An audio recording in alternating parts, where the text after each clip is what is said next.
You're a good boy. Hi everyone, Tina Guest with St. John's Faith Formation. I am here with Maddi Myers.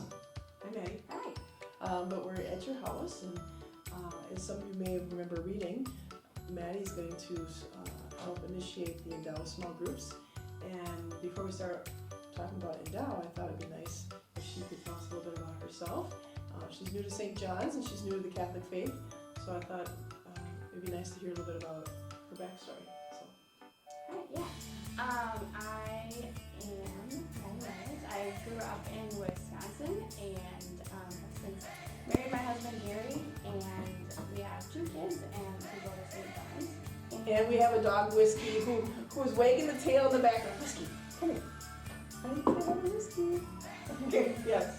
We talked about trying to do other Bible studies targeted towards women, but they kind of fell short. So can you tell us a little bit why Endow kind of was intriguing to you? Yeah, so I picked St. Hildegard as my confirmation saint, and because I'm always got to do things a little bit different. Yeah, right. Not many people may know about St. Hildegard, but yes, yeah, she's myself included.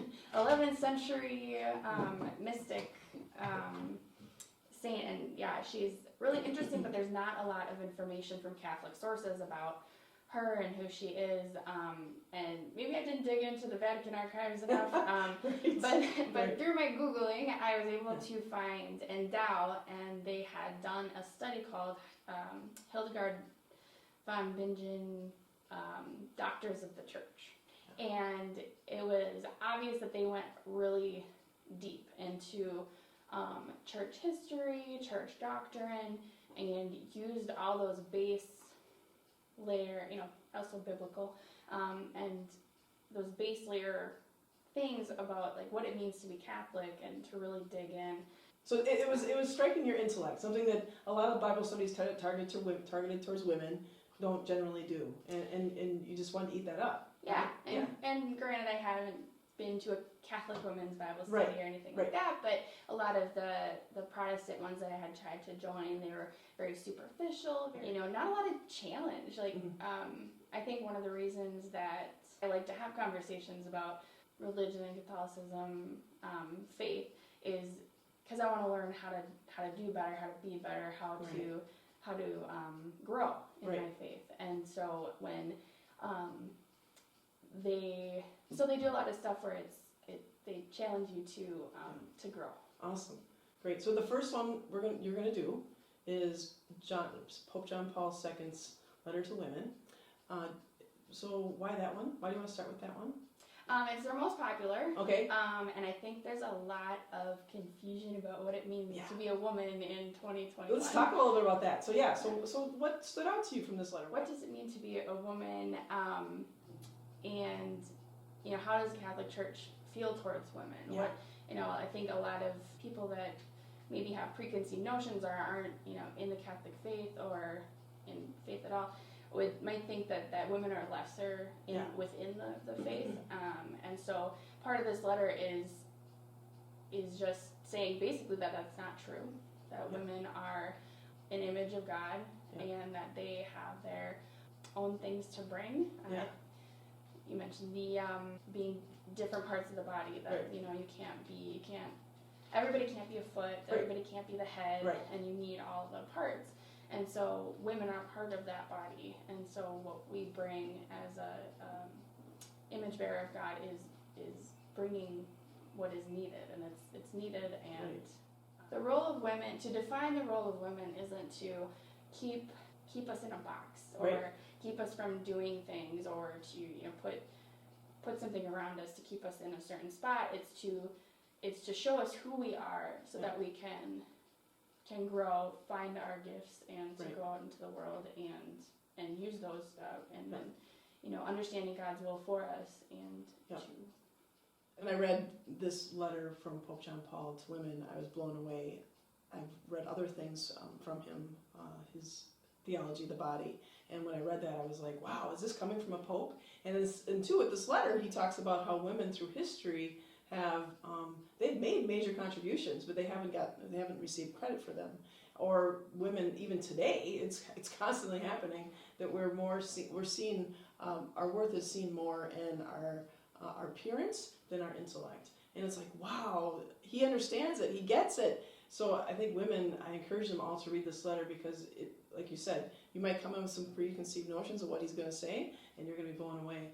I think too, well, you and I were talking too, that we as women, we compare ourselves to other women, to men, and we're constantly thinking our worth comes from where's the bar with my neighbor?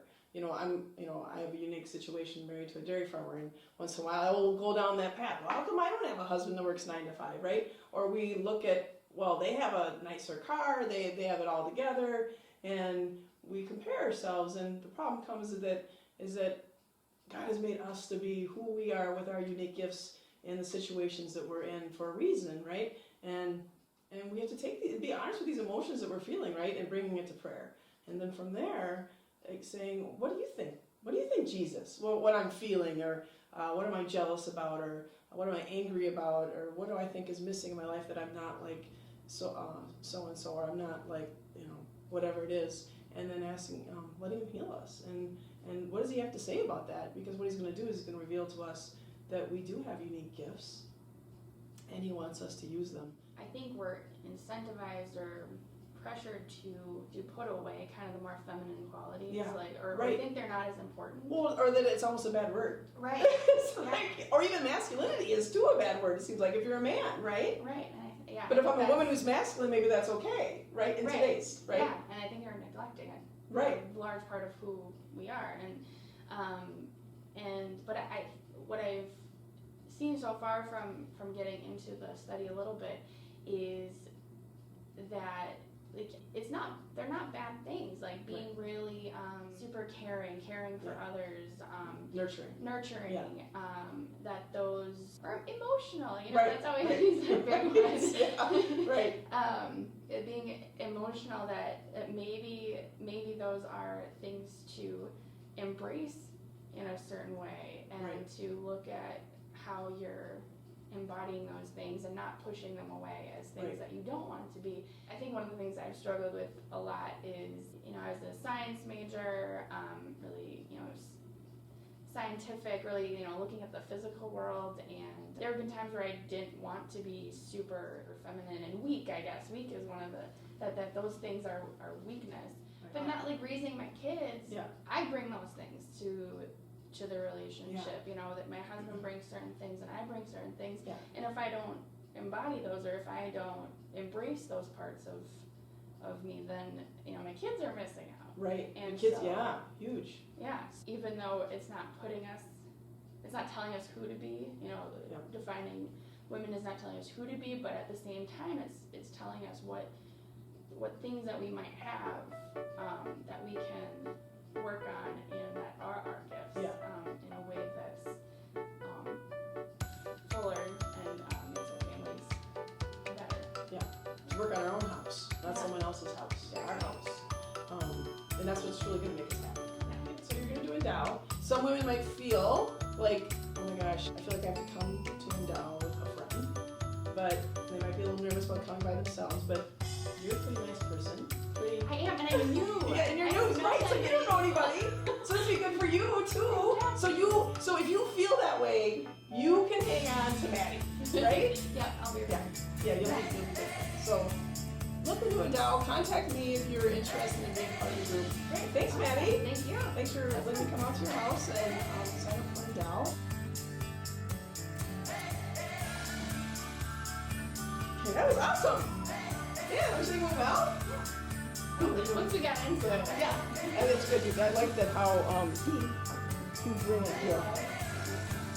Oh boy. Uh-oh.